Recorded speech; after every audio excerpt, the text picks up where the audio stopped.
Un an après, on a des étais. La maison a été étayée et le plancher remis de façon provisoire.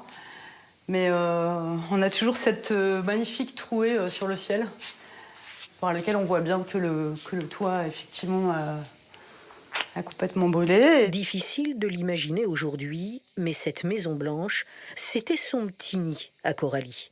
365 jours plus tard, les difficultés se sont accumulées. On ne vit pas chez nous, on vit dans un endroit qui est pas notre endroit, en fait, où on n'a pas vraiment nos affaires, c'est assez impersonnel. Donc c'est ça, être victime, en fait, au quotidien, même un an après, c'est continuer à essayer de dire, bah voilà, nous, on a subi ça, on existe, écoutez-nous.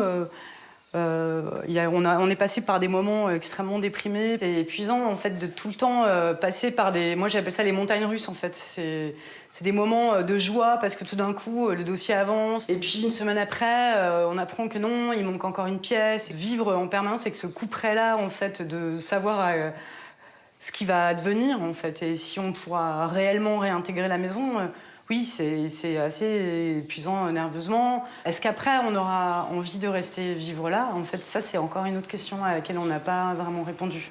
Ce qui m'a frappée, c'est quelqu'un de l'urbanisme à la ville de Marseille qui a dit « La question, c'est pas de savoir si ça va brûler, c'est de savoir quand. » Encore aujourd'hui, Montépicchou, l'odeur du bois brûlé est tenace. Donc mes parents, ma sœur, moi j'habite là, on habite là depuis toujours. Et des feux, on en a vu passer. Voilà, il ne s'est jamais passé ce qui s'est passé là. Viviane, c'est un peu la mémoire du quartier.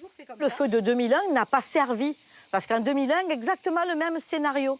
Sauf qu'en 2001, on avait quand même des bataillons de pompiers ici. Et du coup, aucune maison n'a brûlé. Qu'est-ce qui s'est passé? Ils nous ont envoyé personne.